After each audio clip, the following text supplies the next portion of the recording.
A sharp warning from Beijing as global tensions spike over Venezuela.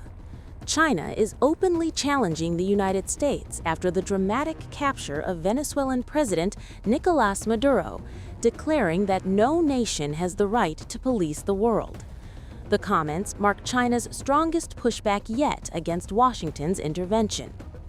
China's Foreign Minister Wang Yi delivered the message during talks in Beijing with Pakistan's Foreign Minister Ishaq Dar. Without naming the United States directly, Wang referred to the sudden developments in Venezuela, rejecting the idea of any country acting as judge, jury, or enforcer. We never believe that any country should act as world's policeman, nor do we approve of any country regarding itself as the international judge. The sovereignty and security of all countries should be fully protected under international law.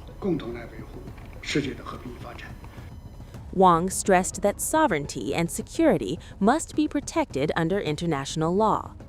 These were his first public remarks since images of Maduro blindfolded and handcuffed stunned Venezuela and the world. Maduro is now being held in New York, awaiting a court appearance on U.S. drug charges. Beijing went further, formally calling on the United States to immediately release Maduro and his wife. China's foreign ministry labeled the strike and capture a clear violation of international law and demanded Washington stop what it called government toppling. The statement signals a direct diplomatic clash with the White House. The crisis now tests China's long-standing partnership with Caracas. China and Venezuela signed an all-weather comprehensive strategic partnership in 2023, capping nearly 5 decades of diplomatic ties.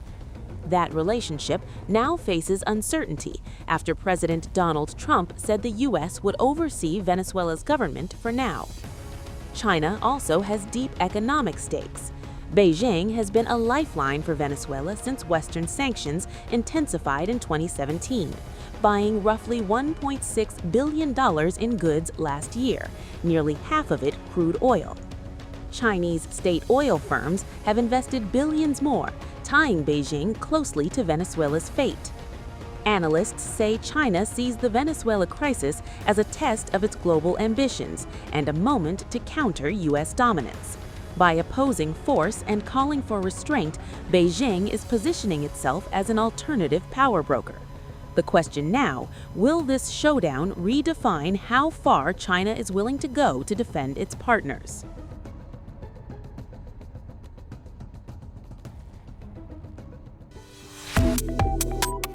Subscribe to One India and never miss an update. Download the One India app now.